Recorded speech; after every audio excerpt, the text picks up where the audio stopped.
Le numéro 21 de la JLMB est consacré aux matières commerciales. Il s'ouvre par un arrêt de la Cour de justice de l'Union européenne du 27 février 2020 qui condamne la Belgique. Le nouveau code de déontologie de l'Institut professionnel des comptables et fiscalistes agréés prévoit en effet l'incompatibilité entre ces professions et toute activité de courtier ou d'agent d'assurance, d'agent immobilier ou de prestataire de services bancaires ou financiers. Et il subordonne aussi le cumul de ces activités avec toute activité agricole, commerciale ou industrielle à une autorisation de l'Institut. La Cour de justice de l'Union européenne considère qu'il s'agit là d'une violation des principes qui sont contenus dans la directive du 12 décembre 2006 sur les services financiers dans le cadre de l'Union européenne. 3 arrêts de la Cour de cassation ensuite, et ils sont tous annotés par Claude Parmentier. Le premier est du 20 septembre 2019, il porte sur la matière du contrat de transport et il a essentiellement pour intérêt de préciser que le contrat de transport inclut les prestations de chargement et de déchargement.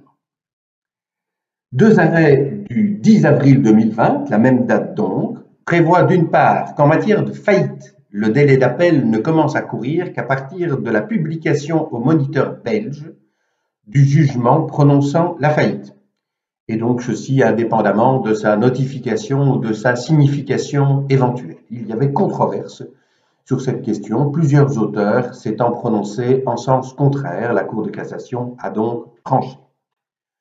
Le second arrêt porte sur la matière des associations sans but lucratif et particulièrement sur la liquidation des ASBL. Il précise que même lorsqu'une ASBL a dû être dissoute parce que son conseil d'administration ne comptait plus le nombre de membres requis, c'est son assemblée générale qui reste compétente pour affecter le boni de liquidation.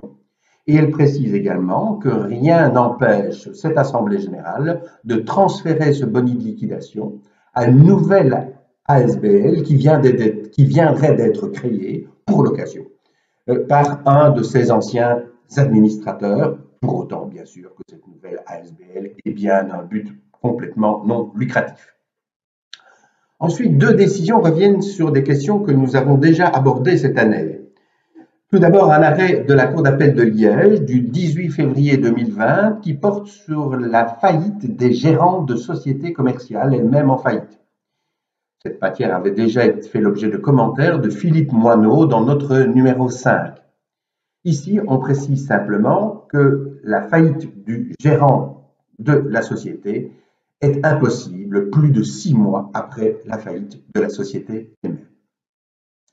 Autre question intéressante, c'est la question du transfert d'entreprise dans le cadre d'une réorganisation judiciaire qui a fait l'objet d'un arrêt de la Cour de justice de l'Union européenne célèbre, l'arrêt Plessers du 16 mai 2019, qui était annoté dans nos colonnes par Jonathan Wildemersch et Roman Hajdogdou, c'était le numéro 5 de cette année 2020 également. Ici, la question qui était posée était celle de savoir si cet arrêt de la Cour de justice qui consacre que la loi belge viole les dispositions de la directive européenne en la matière en ce qu'il permet au repreneur de l'entreprise de choisir les travailleurs qu'il reprendra, devait s'appliquer immédiatement. On voit le dilemme, ou bien on applique une loi qui est contraire à la directive, ou bien constatant que cette directive n'a pas d'effet direct, on n'applique pas cette loi, on la censure donc. Ici, le tribunal du Brabant wallon, dans un jugement du 31 janvier 2020, décide d'appliquer la loi, quoi qu'il en soit, de la responsabilité de l'État belge. Enfin, notons 2 autres décisions, une du tribunal de l'entreprise de Namur, l'autre du tribunal de l'entreprise francophone de Bruxelles, également dans cette matière de transfert d'entreprise sous autorité de justice, qui donne des précisions sur le rôle du mandataire et sur la façon dont les plans de réorganisation doivent être envisagés. Un numéro qui était préparé par Claude Parmentier.